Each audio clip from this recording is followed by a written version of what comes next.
A terrorist act is about to occur. Watch the white car.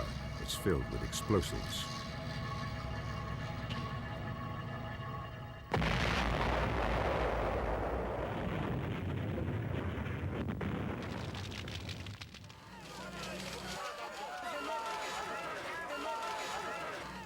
You know what terrorism looks like. The gutted husk of a burned-out car. Smoke and fire billowing from a skyscraper.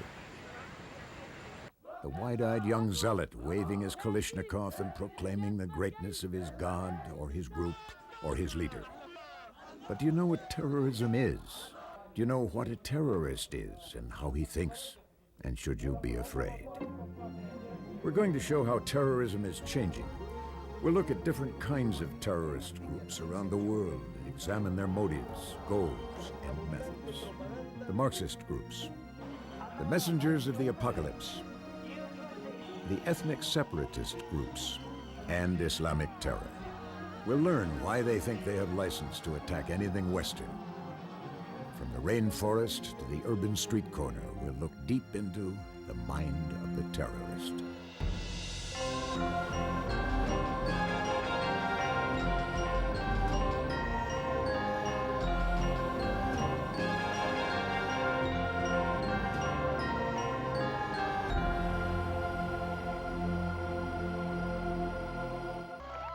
Why is it that terrorism almost seems to have a life of its own, always looking for a new fight?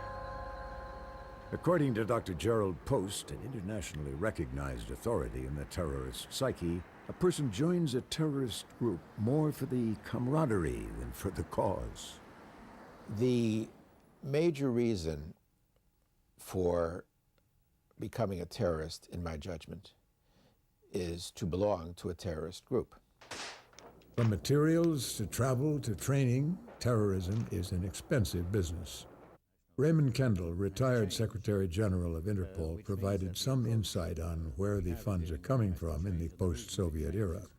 Now, what has happened is that there is less sponsorship now, state sponsorship, if that's what you call it, for these different terrorism groups since the changes, basic changes in the East-West conflict.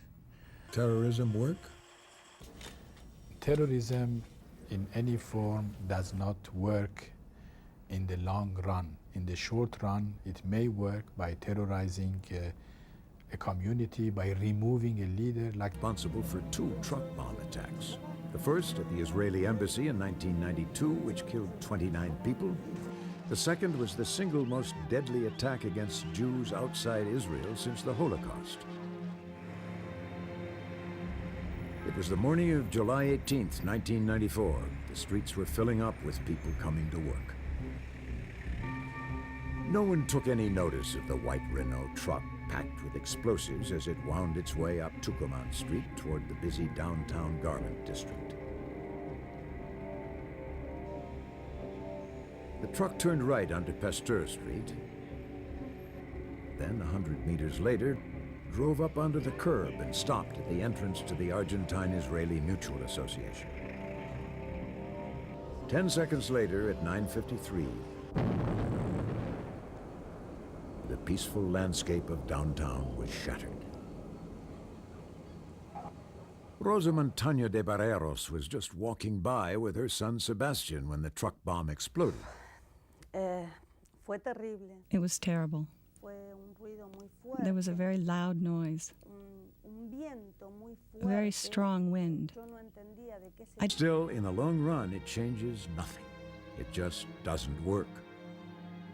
But there will always be fanatics willing to try. And in a future that has horrific potential, the key to containing this threat will then, more than ever, lie in understanding the mind of the terrorist.